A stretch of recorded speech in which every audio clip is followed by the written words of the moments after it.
Bom dia!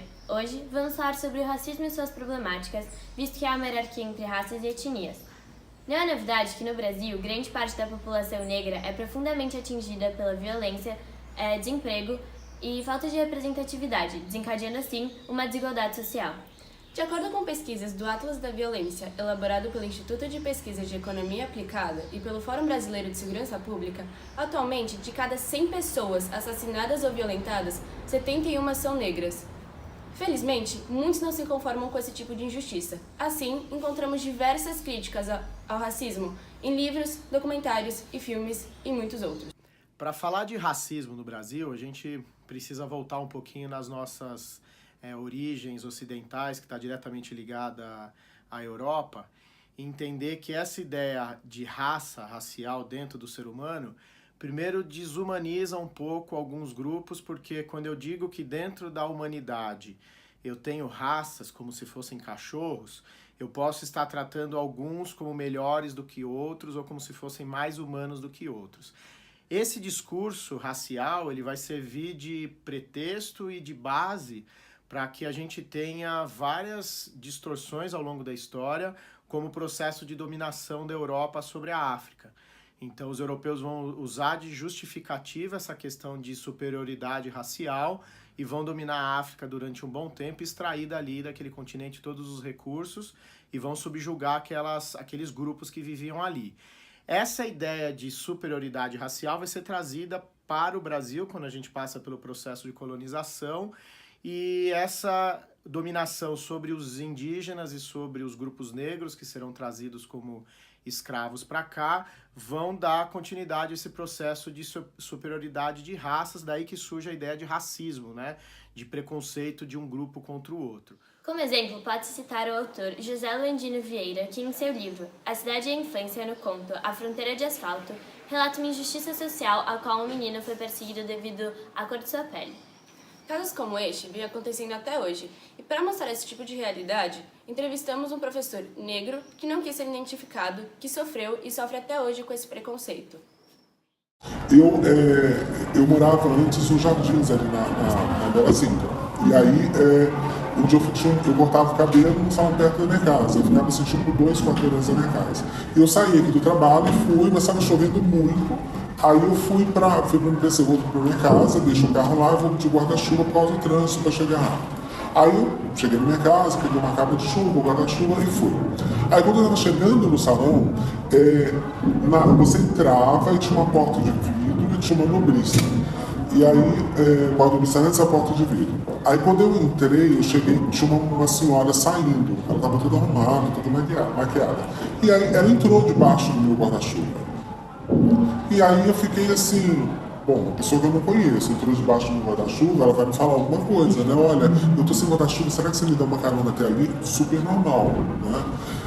Ela berrou comigo.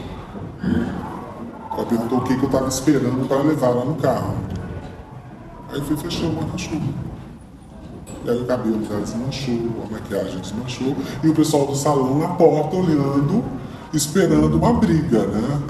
Porque era o casamento do filho dela e ela estava saindo para ir para casa. Mas quando eu falei para ela e fechei, falei assim, olha, eu sou tão cliente quanto a senhora, eu me molhei também porque eu fechei, mas eu preciso fechar para ela ver se ela acorda, né? Acho que a chuva ali foi bem simbólica, né? E aí eu falei para ela assim, olha, eu sou tão cliente quanto a senhora, o manobrista, a senhora tem um pensamento tão repetitivo que o manobrista é um homem loiro, por coincidência, uma manobrista vinha de Porto Alegre. Né? Então, como as pessoas lá no sul têm um perfil, né? São pessoas brancas, eu falei, você é um cara branco. Então não dá para associar. Né? É negro, está no subemprego, é branco, está no lugar privilegiado da sociedade. Ela não falou nada, ela foi embora com o cabelo desmanchado, a maquiagem toda borrada. E quando eu entrei no salão, os cabeleireiros falavam assim, Preston, a gente estava achando que ela ia berrar, você ia dar um chilique, porque é uma mulher extremamente histérica, né? Aí eu comi, mas o que aconteceu? Aí eu contei para eles, né? Eles falaram assim, olha, era o casamento do filho dela. E ela saiu daqui para ir para o casamento, chegou em casa só trocar de roupa e ir para o casamento. Né? Então ela teve que se virar de outro jeito, não me interessa como.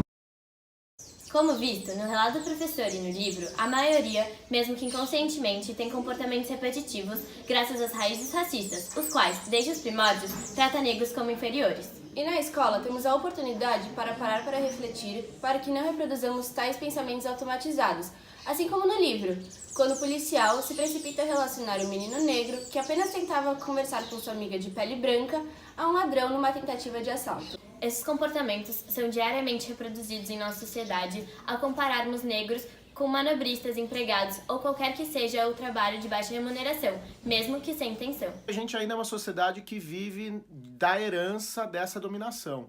Então a gente tem 130, 140 anos de fim de escravidão dos negros, falando especificamente do grupo dos negros, e a gente tem uma herança. Esse grupo ficou durante séculos e um período longo de escravos sem nenhum direito social.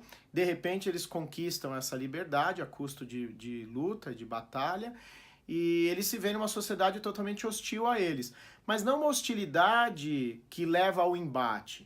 É muito difícil falar de racismo no Brasil porque a gente vive numa sociedade onde isso é camuflado, onde há uma ideia, inclusive, do próprio daquele que não é negro, de olhar para o negro não com essa ideia de dominação, mas é uma ideia de uma relação, o negro é aquele ser bonzinho que trabalha na minha casa, é aquele ser bonzinho que quebra o galho, que ajuda, que trabalha, que ajuda a construir minha casa, que faz aqueles serviços que são necessários para que a nossa sociedade funcione, mas sempre com esse olhar muitas vezes até de piedade sobre ele.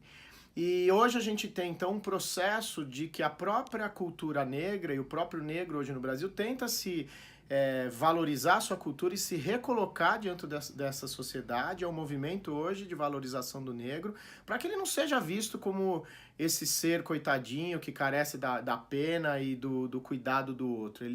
Porque ele tem a sua potencialidade, ele tem o seu valor.